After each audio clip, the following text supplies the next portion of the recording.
देखो, बहुत ही मंदभागी है कि पाकिस्तान के सरकार के सिख विरोधी चेहरा बेनकाब हुआ है।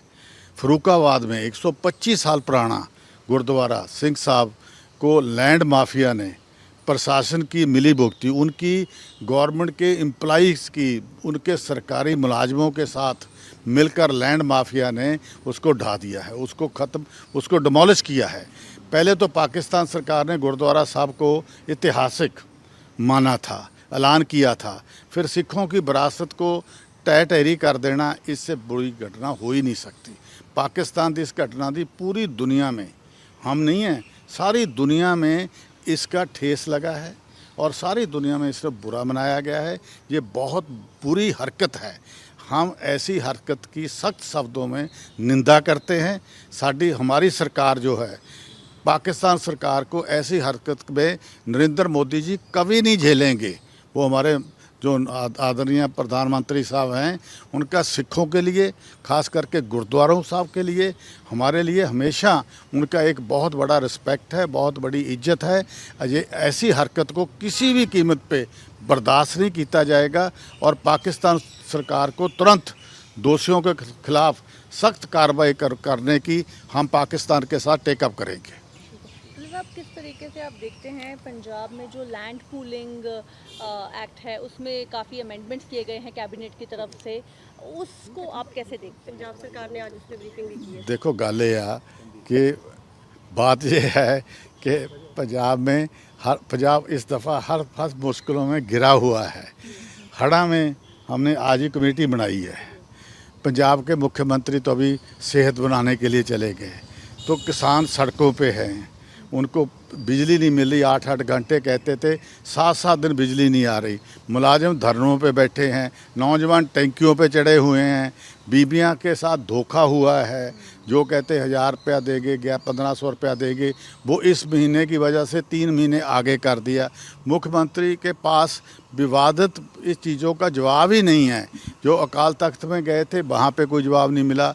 ऐसे हालात में मुख्यमंत्री साहब छुट्टी पे चले गए। मुझे तो समझ नहीं लगती पंजाब चल कैसे रहा है। तो ऐसी बात में भगवंत सिंह मान को एक ही बात है, मैं तो एक मानता हूँ को दिल्ली से जो कठपुतली वाले, दिल्ली वाले जो आए हुए हैं ना यहाँ, उनकी कठपुतली बनकर काम कर रहे हैं। वो भ्रष्टाचारी हैं, उनकी जमानतों पे आए हुए हैं, वो पंजाब चला रहे हैं। जो भी माड़ी हालत इस दफ़ा हो पंजाब की, उसलिए किसानों की ज़मीनों के बारे में, लैंड पूलिंग के बारे में आप कह रहे हैं, वो पहले भी हड़प्पने की इनकी एक कि हम उसको कैसे बेचकर पैसा लेकर लोगों में बांटकर दोबारा सरकार बनाएं। ये पंजाब के किसानों की, पंजाब के लोगों की जो ज़मीन है, उसको हड़पने की जो स्कीम है लैंड पूलिंग, वो हम कभी उसका साथ नहीं देंगे, हम कभी होने नहीं देंगे। पहले भी पीछे हटना पड़ा, अब भी पीछे हटना पड़ेगा। ये किसान इसका डट के विरोध करेंगे। कोई भी डेवलपमेंट पॉलिसी आई है, एक केजरीवाल एंड पार्टी की स्कीम है, उस स्कीम में वो पैसा पंजाब से लेकर, जैसे अब्दाली ने लूटा था पंजाब को, वो पंजाब को पैसा लूटने की स्कीम है। ये लैंड पूलिंग स्कीम नहीं है, ये पंजाब को लूटने की स्कीम है कि जहाँ से लेकर, जहाँ तो इलेक्शनों के लिए इश्तिहारबाजी की जाए, पैसा इश्तिहारों के लिए लेके। मैं केजरीवाल को एक बात और पूछना चाहता हूँ कि ये पंजाब है, दिल्ली नहीं, जिथे थोड़ियाँ नौटंकियाँ, जुमलेबाजी चल सके। पंजाब के लोग सब जानते हैं, पंजाब के किसान बहुत तकड़े हैं। केजरीवाल जी, मुख्यमंत्री नूं समझाओ, बस 4 महीने रह गए। ये केजरीवाल मैं कहना चाਹੁੰਦਾ कि जो हाल दिल्ली च होया वो हाल पंजाब च होने वाला। हुण तुसीं मेरी एक गल दी ध्यान रखना कि तुसीं मुख्यमंत्री तो छुट्टियां ते भेजता, हुण आप पंजाब चलाओगे। इस गल की मुझे बहुत ज़्यादा इस बात का दुख है कि पंजाब में इतना बुरा हाल है। पंजाब किसी भी चीज़ पे, किसी भी पैमाने पे ठीक नहीं है। ड्रग पे लगा लो, माफिया पे लगा लो, अब लैंड पूलिंग के इनका स्कीम था, पहले इतना बड़ा विरोध हुआ है, अब फिर शुरू कर दिया। इनको लगता है कि लोग ऐसे बेवकूफ़ हैं, इनकी लैंड पूलिंग को चलने देंगे? कभी नहीं चलने देंगे। पंजाब में ऐसी जो दिल्ली वाली बात हो, पंजाब में नहीं चलेगी। कांग्रेस को जिस तरह से लगातार मीटिंग चल रही थी दिल्ली में, कल लिस्ट आई है, उसमें काफ़ी सारे कुछ चेंजेस हुए हैं, कुछ पुराने वैसे ही हैं, कैसे देखते हैं आप इस पूरे? मैं कांग्रेस के बारे में क्या बोलूं? कांग्रेस कौन सी पार्टी है? उसमें आप देखो, हर रोज़ 1 meeting, 2 meeting, 3 meeting, 4 meeting, 5 meeting, मेरा ख्याल 7, 8, 10 कितनी मीटिंग हुई होंगी।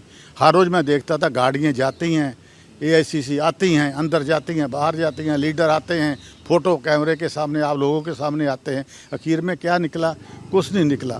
कांग्रेस पार्टी में कभी भी एक ही चीज़ जो मैं पंजाबी में कहता होता हूँ, एक हमारे मुहावरा है पंजाबी में कि आप काटो उत्तर मैं चढ़ा, मतलब कि आप नीचे आओ ऊपर जाओ। उसका मतलब ये है कि मैं पंजाब के लिए चीफ मिनिस्टर बनना है और पंजाब की कोई बात, एक ही बात है, पंजाब के डेवलपमेंट की कभी बात कांग्रेस नहीं करेगी, सिर्फ कुर्सी की बात करेगी। ट्वीट भी आ रहे हैं कईयों के, मनीष तिवाड़ी के आए हैं और भी आए हैं, उन्होंने देखो मनीष तिवाड़ी जी, मैं सुबह भी बोला था, मेरे तो बहुत पुराने, जब मैं कांग्रेस में था, बहुत सीनियर आदमी हैं, हमारे बहुत मित्र भी हैं, बहुत इंटेलिजेंट भी हैं।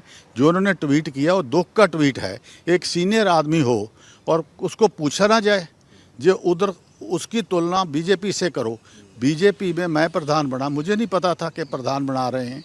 तो ये लोग क्या है कि एक दूसरे से कि पता ही नहीं इनको हो क्या रहा है इनकी पार्टी के बारे में।